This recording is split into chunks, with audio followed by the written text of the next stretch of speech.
নাম দিনে গেলাম না আমার দরবারের কাছে যাই আমরা আড্ডা মারি আমার ভাই আমরা নদীর মাঝখান থেকে যাই আহি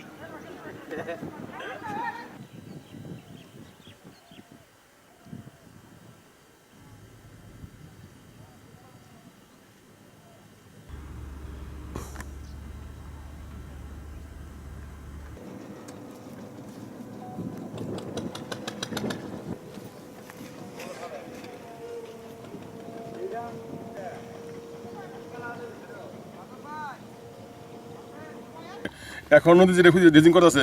1000 ফিট দূরে আছে আমাদের সীমানা আগুর দিয়ে আমাদের ধানের ক্ষেত পাটের ক্ষেত ভুট্টা ক্ষেত নিয়ে সব ভাঙে যাবো গা।